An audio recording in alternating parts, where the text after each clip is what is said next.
Amber Cornair. What did you think of the event tonight? Actually, I was really impressed with the event. I was impressed with the turnout of the students that showed up.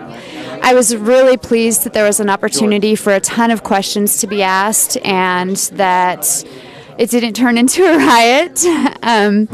You know, it's always difficult when you're dealing with a really hot topic issue and very controversial issue that's going on. So, you know, obviously there's a lot of heated emotion around this, but I really enjoyed it. I thought it was very informative. I feel that, you know, the freedom of speech is so important because it allows events like this to happen where people can critically analyze issues and critically examine situations. And as students, it allows us to learn. So, and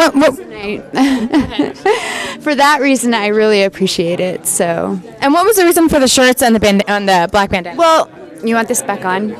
Okay. Are you going to edit it out or? Okay. Well, the shirts are actually ASBSU, and it's just to, you know, pretty much promote no hate on our campus and promote tolerance and diversity on our campus.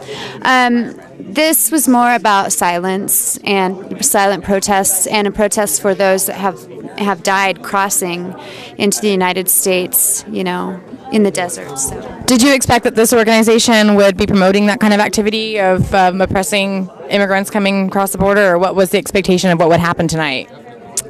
Well, I think that they are oppressing individuals coming across the border. Yeah, I think they are.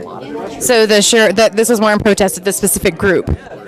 It was in protest of all forms of oppression, but specifically the oppression that occurs with individuals that are trying to cross and the individuals that die. It's more in honoring the individuals that have died coming into the United States.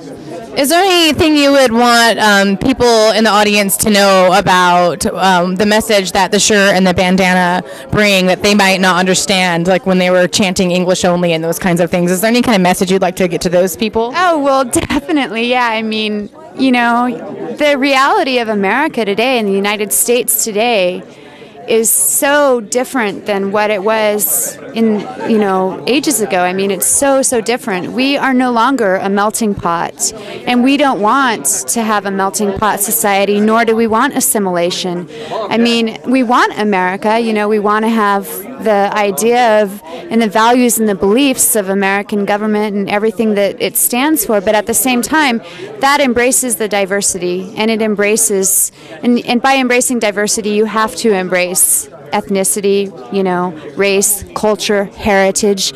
I mean, people have come here and lost their heritage just through assimilation.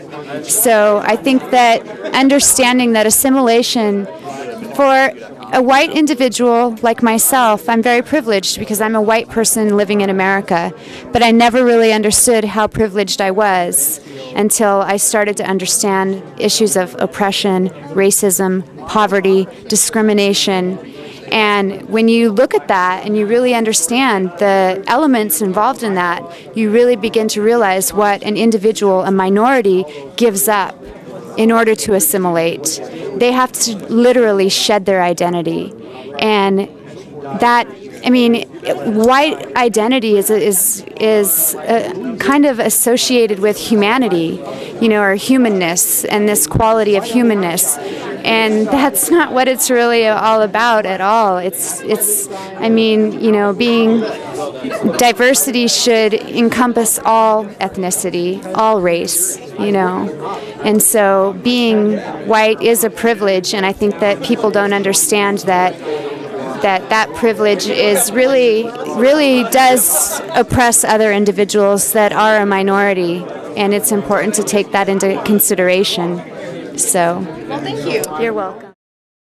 What do you think about the event tonight? I thought that Mr. Simcox was an excellent speaker. I thought he presented his subject very well, and he used a lot of proof photographs from his time on the border. I thought that there was a lot of people here that were very disrespectful and disruptive, but nevertheless, I'm glad they attended because they got a chance to actually hear what really goes on with the Minutemen instead of just conjecture and misinformation. Do you understand how they might be upset that they're asked to assimilate and give up their culture in order to become American? That's what Americans have done throughout time. What exactly is American American culture, assimilating to American culture, what does that mean to you? What does American culture mean to me? Yes. American culture is what's around you. It's me, you, it's everyone in this room. Well, what you have to understand is we're trying to fix the government. And part of fixing the government is to, require the citizenship that is part of the government. We need to get the government to do its job, not throw it out the window. So, in other words, the people that were here that were disrespectful, you thought had no valid point to their anger or being upset about what's going on at the border?